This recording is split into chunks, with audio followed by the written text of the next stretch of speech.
Hey, what's going on guys? In this video we are going to see how to find a factorial of a number using C programming. Now let's go ahead and declare some variable for that. First I'm going to introduce some integer type of variable I and n, and also I'm going to introduce a name calling fact.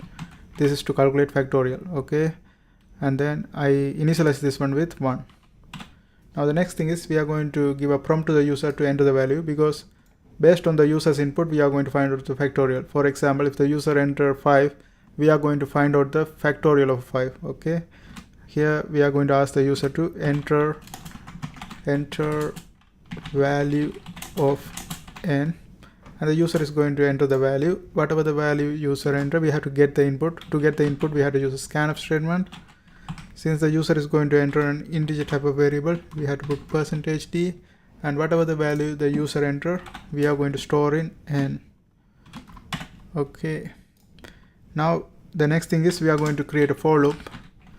In this for loop I initialize I with 1, and then I set a condition. I has to run based on the user's input. If the user input 5, it should run 5 times. Since we have initialized this one with 1, we have to put I is less than or equal to n. It means it's going to run n many times.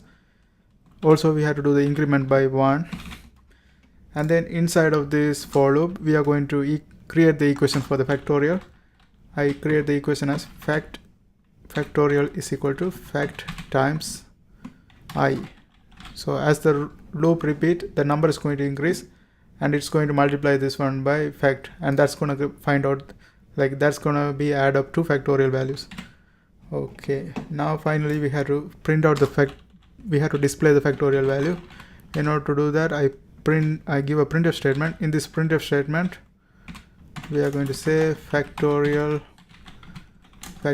is %d, and this should come from factorial, that is fact. Okay, that's it. Now this one should work. Let's go ahead and run this one. Enter a value. For example, let's say 5. 5 mean 5 times 4, 4 times 3, 3 times 2, 2 times 1. It should give 120. So factorial is 120, and you can try for any number. Let's say 4. It's going to give us 24. Okay, and you can achieve the same thing using while loop. If you want to use while loop, here let's get rid of this one. Let's see how to do this with the while loop. In this while loop, like in the for loop we initialize this one with 1, but in while loop we cannot do that, so we have to initialize this one outside. I is equal to 1, and then in the while loop we have to set a condition. While is I is less than or equal to n. Same thing as for loop. The only thing missing is here we don't have to do the increment by 1. Like in the for loop we have I++, but here we don't have that. That's the difference. Now let's go ahead and run this one. Enter the value of n. Let's put 5. Okay, something wrong here.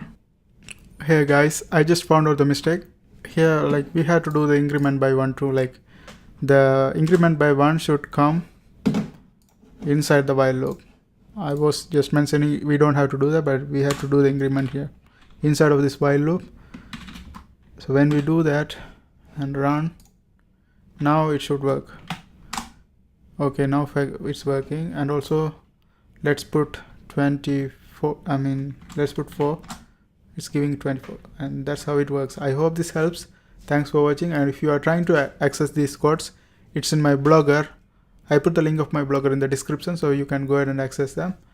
And don't forget to subscribe. See you next time.